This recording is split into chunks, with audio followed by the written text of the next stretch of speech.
I'm John Batchelor. This is the John Batchelor Show, a revelation about the 1930s and 1940s and the Holocaust, the scar on the planet.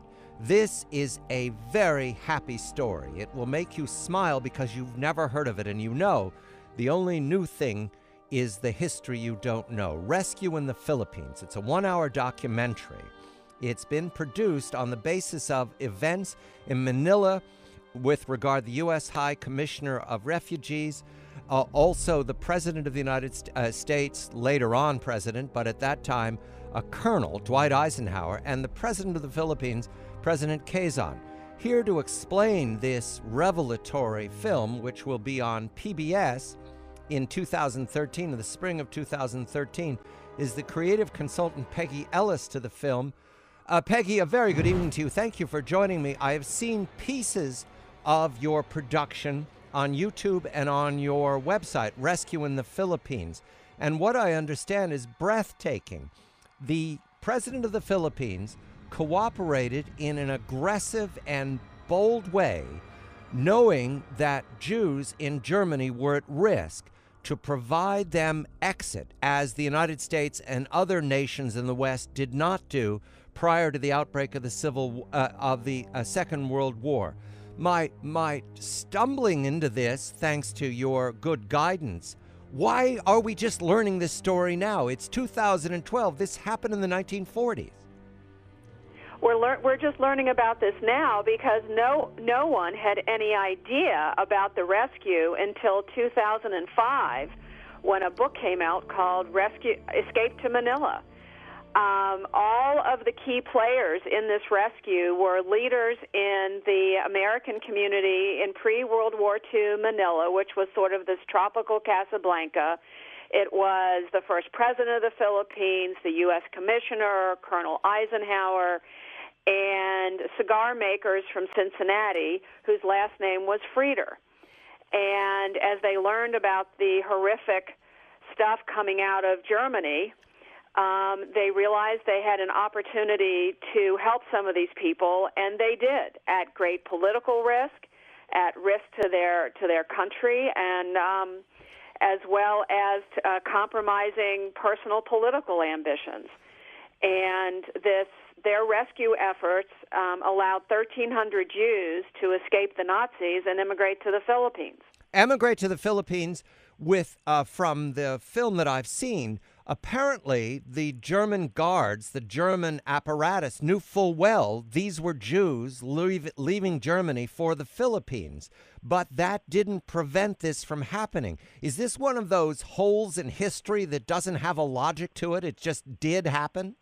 Well, it turns out there was a time when people could get out of Germany, in fact, could even get out of a concentration camp if they could prove, if they had documents that proved they were leaving the country. And what was orchestrated by these card-playing, cigar-smoking buddies, the Frieders, together with Paul McNutt, who pretty much manipulated the State Department, who would shut down our borders to allow the German and Austrian consulates to issue U.S. visas, because the refugees needed U.S. visas to immigrate to the Philippines. Paul McNutt was the former governor of Indiana before he became the U.S. High Commissioner, and that is part of the connection here. There's so much acts in it. It makes you smile, Peggy, when you put all these things together.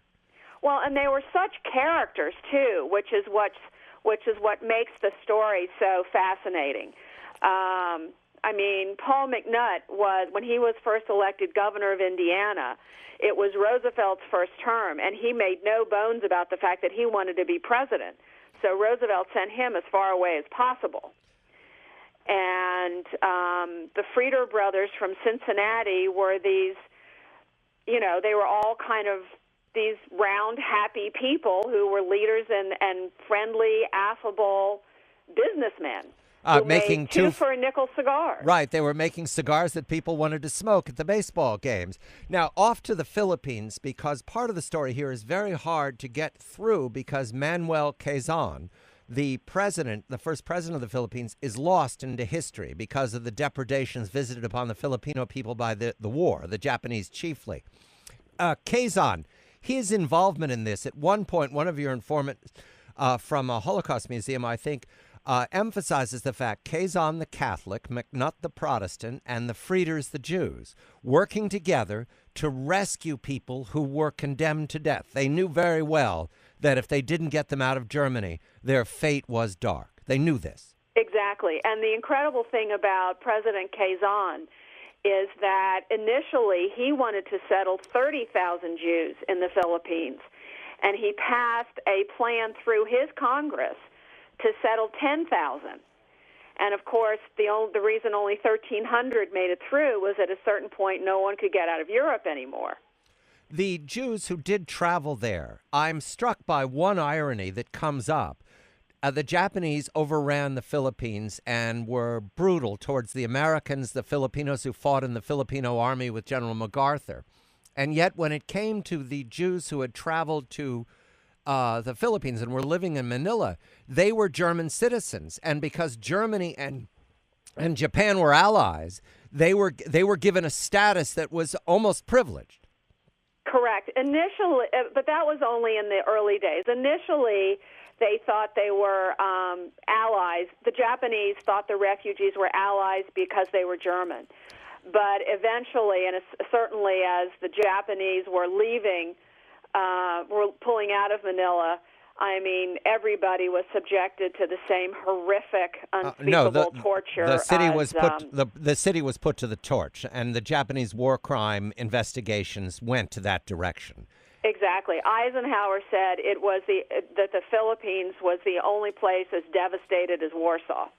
What we also have is a coda of this story. November 29th, 1947, when it came to the UN vote in favor of Israeli statehood. What role did the Philippines play? Well, that's one of the incredible stories about this. The Philippines cast the deciding vote, and they were the only country in Asia to vote in support of the piece of legislation that led to Israeli statehood.